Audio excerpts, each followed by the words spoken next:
तो मेरे दोस्त, मैं आपको गारंटी दिलाता हूं कि इस वीडियो को अगर आप देखोगे ना तो आप अपने एग्जाम में 5 नंबर तो पक्का कर लो, इसमें कोई शक नहीं है। मैं इस वीडियो में बताने वाला हूं कि अवतल दर्पण में सिद्ध करें 1/f बराबर 1/v प्लस 1/u। आप वीडियो को पूरा देखोगे और एकदम आसान भाषा में, सबसे आसान भाषा में मैं आपको समझाने वाला हूं। सिर्फ आपका ध्यान बोर्ड पे होना चाहिए। ठीक है, शुरू करें। चलो शुरू करते हैं बिना कोई ज्यादा बोले हुए। आपको लेकिन इतना पता होना चाहिए, इतना मालूम होना चाहिए कि 1/f बराबर 1/v प्लस 1/u। और f है फोकस दूरी, और v है प्रतिबिंब दूरी, और u है वस्तु दूरी। और मैं आपको कुछ बता दूं, जैसे देखो ये अवतल दर्पण है, तो अवतल दर्पण में वस्तु दूरी माइनस होता है। वस्तु दूरी दोनों में माइनस होता है, उत्तल हो या अवतल हो। दूसरा, फोकस दूरी अवतल दर्पण में माइनस होता है, और प्रतिबिंब दूरी आपको पता होना चाहिए, ये दर्पण के बाईं ओर या दाईं ओर जिधर बनता हो उसके हिसाब से हम लेते हैं, चिन्ह। ठीक है, चलो शुरू करते हैं, आ जाओ। इसे देखो, सबसे पहले आपको पता है यहाँ पे देखो क्या कितना इजी दिया हुआ फिगर। सबसे पहले आपको देखना है, यहाँ पे दर्पण का हम नाम दे देते हैं। जैसे देखो, दर्पण का हम नाम देते हैं एक m और एक m डैश। ठीक है, अब हम बोलेंगे माना m डैश एक अवतल दर्पण है, बहुत बढ़िया, जिसका ध्रुव P, ठीक है, फोकस F और वक्रता केंद्र C है। एक वस्तु AB जो अनंत और वक्रता केंद्र के बीच रखी है। जैसे देखो कितना इजी है, आराम से आप भी बोल सकते हो, रखी है। ठीक है, और उसका प्रतिबिंब, वास्तविक प्रतिबिंब, जैसे देखो वस्तु सीधा है, प्रतिबिंब उल्टा बन रहा है, तो उल्टा है तो वास्तविक तो होगा। जैसे देखो वास्तविकता से उल्टा होता है। कभी आप कल्पना करो, कभी ऐसा कर सकते हो क्या, काश मैं किसी से मार खा रहा होता? नहीं, कल्पना हमेशा सीधा, यानी काल्पनिक हमेशा सीधा, और वास्तविक। अब जरा सोचो कि मैं काश करोड़पति होता, जस्ट इमेजिन, लेकिन होते नहीं हो, तो वो उल्टा होता है। तो यहाँ पे देखो, मैं वही कहना चाह रहा हूं। अब यहाँ फिर से रिपीट करता हूं, माना m डैश एक अवतल दर्पण है जिसका ध्रुव P, वक्रता केंद्र C और फोकस F है। एक वस्तु अनंत और वक्रता केंद्र के बीच AB रखी है, जिसको वास्तविक प्रतिबिंब फोकस और वक्रता केंद्र के बीच A डैश B डैश बनता है। इतना आप लिख दो मस्त तरीके से, 5 नंबर पक्का। लेकिन आओ मैं आपको सिद्ध करके बताता हूं। ठीक है, चलो देखते हैं। सबसे पहले देखो, आप यहाँ पे जैसे आप कोई पूजा पाठ जब करते जाओ, कभी ना कभी तो किए हो, तो उसके लिए कुछ ना कुछ जरूरत पड़ती है, जैसे कि कुछ पदार्थ वगैरह। जैसे आप जानते हो, बताइए जरूरत नहीं है। यहाँ पे आओ, जैसे यहाँ पे आपको त्रिभुज ढूंढना है कि कितना त्रिभुज है, तो पता चलेगा क्या, एक ये त्रिभुज है, और एक ये 2, और एक ये 3, और एक ये 4। तो पहले हम करेंगे क्या, त्रिभुज को पहले समरूप करेंगे, उसके बाद फिर धीरे धीरे धीरे धीरे आराम से आ जाओ। देखो सबसे पहले त्रिभुज लेते हैं A dash B, sorry A B C, और A dash B dash C में दो त्रिभुज है ना, ए बी सी और A dash B dash C. आओ देखते हैं, यहाँ पे लेते हैं त्रिभुज ए बी सी तथा त्रिभुज ए डैश बी डैश सी में। अब करना क्या है, थोड़ा सा केवल ध्यान दो कि त्रिभुज को समरूप कर देना है। और समरूप करने का मतलब है क्या, अगर दो त्रिभुज हो तो उसके दो एंगल इक्वल कर दो, त्रिभुज समरूप, बस सोल्व हो गया। आ जाओ देखो, इसमें करना क्या है, देखो ये है 90 डिग्री समकोण, ये भी देखो है 90 डिग्री, यानी हम लिख सकते हैं यहाँ पे मानो कोण 1 और बराबर है मानो कोण 2, तो यहाँ पे लिखो कोण 1 बराबर कोण 2। कैसे, तो 90 डिग्री से 90 डिग्री। थोड़ा बहुत तो मैथ पढ़ा होगा आपने कभी ना कभी, 10th में आ ही गए हो, 10th में आए हो तो कभी ना कभी मैथ तो दर्शन हुआ होगा, है ना। अब आते हैं, अब देखो ये वाला, ये कोण और ये कोण, अगर इस कोण को हम 3 मानते हैं और इस कोण को अगर हम 4 मानते हैं, तो कोण 3 इक्वल टू कोण 4। कैसे, आमने सामने का कोण यानी सम्मुख कोण, और आपस में क्या होता है, बराबर होते हैं, बस कुछ नहीं करना है। अब देखो यहाँ पे अब लिखना है, जब त्रिभुज का दो कोण बराबर हो तो त्रिभुज समरूप। आ जाओ, तो यहाँ पे क्या होगा, त्रिभुज ABC समरूप त्रिभुज A dash B dash C। अब जब त्रिभुज समरूप हो तो क्या होता है, उसके लंब बटा लंब बराबर आधार बटा आधार होता है। तो यहां ध्यान दो, अब इसका लंब क्या है, AB। देखो एक त्रिभुज ABC में लंब AB है, और इसका A डैश B डैश है, A डैश B डैश है, इक्वल टू, जैसे दो त्रिभुज ले रहे हैं ना, तो उसका एक त्रिभुज का लंब, फिर दूसरा त्रिभुज का लंब, फिर फर्स्ट त्रिभुज का आधार और दूसरे त्रिभुज का आधार। इसका आधार क्या है, AC है, तो AC लेंगे, और इसका आधार क्या है, A डैश C है, तो A डैश C लेंगे। समीकरण 1 मानते हैं इसको, कोई दिक्कत नहीं। अब आते हैं किसमें, अब थोड़ा सा ध्यान, थोड़ा सा कुछ, ये तो दिक्कत है, हम यहाँ बढ़ा रहे हैं, ध्यान कहीं और दे रहे हो, यहाँ ध्यान दो। अब आते हैं दूसरा त्रिभुज में, आई मीन सेकंड कंडीशन। अब जरा देखो इस त्रिभुज में आते हैं, त्रिभुज डी एस एफ और A dash B dash F में। हेलो इधर ध्यान दो। अब आओ त्रिभुज I mean D S F तथा त्रिभुज ए डैश बी डैश एफ में, इसमें भी वही होगा जो इसमें सेम कंडीशन है। आप लोग झूठ में ही इसको कठिन बना देते हो, कुछ है ही नहीं। देखो कितना इजी है। अब यहाँ देखो ये 90 डिग्री है तो ये भी देखो 90 डिग्री है। यहाँ पे अगर मानो यहाँ कोण 3 कोण 4, जिसको मानो कोण 4, इसको मानते हैं कोण 5, तो कोण 4 बराबर कोण 5, कोण 4 बराबर कोण 5, कैसे? तो 90 डिग्री से। अब वही देखो यहाँ पे कोण 6 और कोण 7, बस कोण 5 आई मीन कोण 6 और बराबर कोण 7, कैसे? तो समूह कोण से। और जब त्रिभुज के दो कोण बराबर हो तब फिर क्या होता है? आपको तो पता होना चाहिए क्या होता है, त्रिभुज समरूप होते हैं। यहाँ पे लिखो त्रिभुज, यहाँ पे लिखना है आपको बगल में, त्रिभुज ए आई मीन डी, यहाँ देखो डी एस एफ समरूप त्रिभुज ए डैश बी डैश एफ हो गया। और जब त्रिभुज समरूप हो गया तो आपको पता होना चाहिए थोड़ा सा, क्या? लंब बटा लंब और आधार बटा आधार।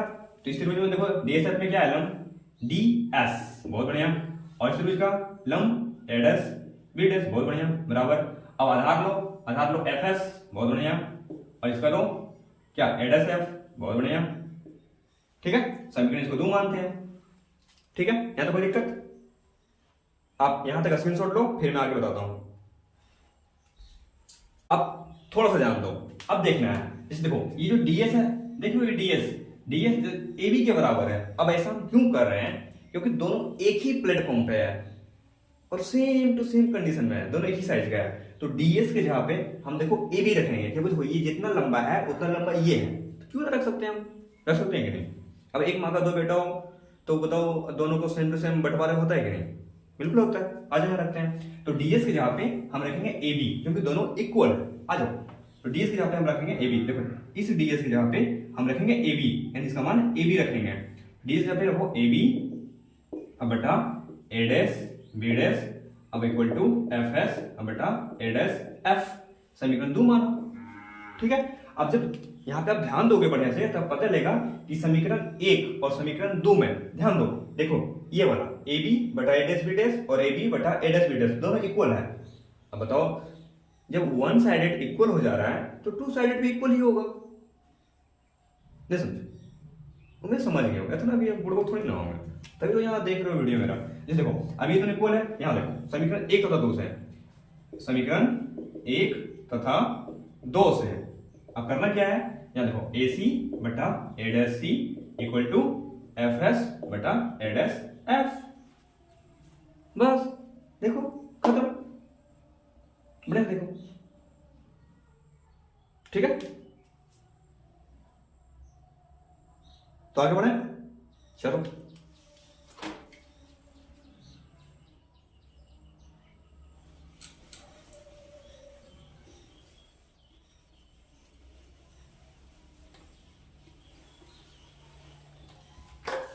अब आप यहां पे देखोगे तो आपको पता चलेगा, जैसे यहां देखो इसको यहां लिख रहे हैं ए सी अब बटा A dash C equal to F S अब बटा ए डैश एफ। अब थोड़ा सा ध्यान दो, जैसे देखो ये लाइन हमने जो मिलाया है डी एस, ये वाकई में एस ये रियलिस्ट है ना, जो दिखता है वो होता नहीं है, समझे आप? तो ये जो एस है ना, ये जो एस ये लाइन है, ये वाकई में डीएस नहीं है, ये डीपी पे है। ये देख लो ये एस यहाँ पे बिंदु है, इसीलिए हम देखो ये जो एफ एस है, एफ एस ये एफ एस ये पी एफ के इक्वल हो जाएगा, क्योंकि ये एस बिंदु ओरिजिनल पी पे है। यहाँ पे डायरेक्ट लिख सकते हैं यहाँ पे हम कि ए सी बटा A dash C equal to F S ये बिंदु यहाँ नहीं यहाँ पे है, इसलिए ये पी एफ हो जाएगा, पी एफ बटा ए डैश एफ। ठीक है, अब आपको जो सोचना चाहिए, अब कितना इजी से अब इसको यहां से हम डील कर सकते हैं वो आपको पता होना चाहिए। पता नहीं है, आ जाओ, इसीलिए आपको मैं कह रहा हूं ध्यान से देखो। चलो देखो यहाँ पे अब ए सी कहाँ है, ढूंढो। देखो ए सी यहाँ पे है और ए डैश सी कहाँ है, ए डैश सी यहाँ पे है, सॉरी ए डैश सी यहाँ है और पी एफ ये रहा और ए डैश एफ ये रहा। ठीक है, अब करते क्या है, थोड़ा ध्यान दो। ये देखो AC निकालना हो, ये देखो पूरा पूरा ये पूरा का मान है PA, हमको AC चाहिए। AC मतलब हवा देने वाले AC नहीं, कहने का मतलब है कि हमको AC चाहिए, तो PA माइनस PC करेंगे, तो AC की जगह क्या आएगा, PA माइनस PC। देखो PA माइनस PC बराबर AC बटा ADC चाहिए, ADC टोटल दूरी है PC, तो PC minus PC minus PA dash बराबर PF रहने दो, A डैश F तो PA डैश माइनस PF, देखो सॉरी फिर से A डैश F तो PA डैश और माइनस PF तो निकल जाएगा A डैश F, बहुत बढ़िया। PF फिर देखो मैं अच्छे तरीके से समझा रहा हूं, इसे थोड़ा ध्यान से देखना। देखो यहाँ पे हवड़ाओगे थोड़ी सी गलती पूरा गलती करवा देगा, इसे ध्यान से। PF हमको निकालना है A डैश F ये इतना तो नहीं निकालना है, तो PA डैश माइनस PF तो PA डैश माइनस PF, ठीक है।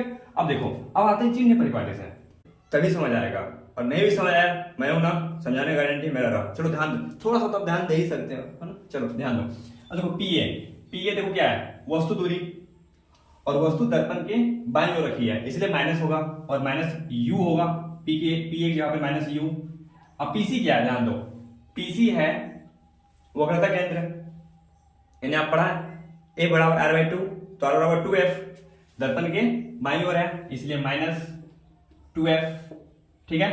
अब देखो PC क्या है, PC वही फिर से माइनस 2F, ठीक है।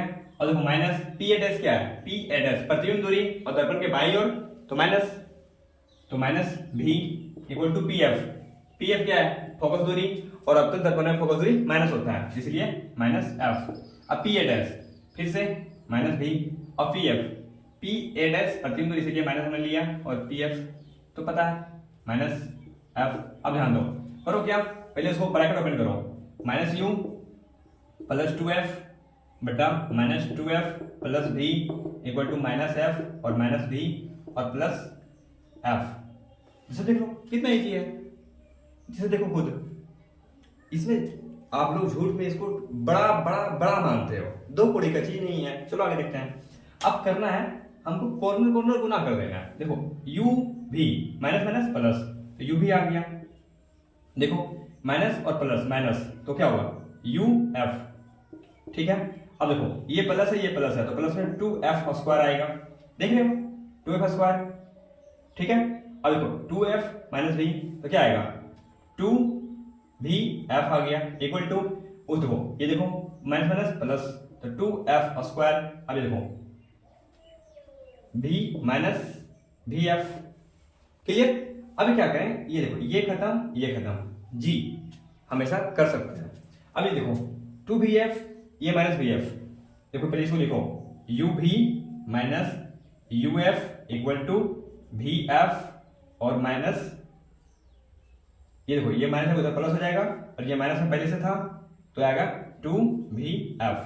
अब करना क्या है, UV minus UF equal to VF, समझ रहे हो। अब दोनों साइड क्या करेंगे, दोनों साइड UVF से भागा दे देंगे, ध्यान से, इधर भी UVF से भाग देने पर क्या करते हैं, इधर भी देना है UVF से भाग, यहां भी देना है UVF से भाग, और यहां भी देना है UVF से भाग। एकदम इजी है, हम ऐसा इसलिए कर रहे हैं ताकि दर्पण शुद्ध सिद्ध हो जाए। चलो देखो UV से UV खत्म, UF से U और F खत्म, और VF से VF खत्म, तो बचा क्या, ध्यान से देखो क्या बचा है, 1 बट्टा U इक्वल टू 1 बट्टा F माइनस 1 बट्टा V, दैट्स इट, कंप्लीट। तो 1 बट्टा F इक्वल टू 1 बट्टा U और प्लस 1 बट्टा V हो गया आपका प्रूव। 1 बटा F इक्वल टू 1 बटा V प्लस 1 बटा U, कंप्लीट है ना। चलो अगर वीडियो अच्छा लगा हो तो आपको जो करने का मन होगा कर सकते हो, ठीक है। मिलते हैं अगले वीडियो में।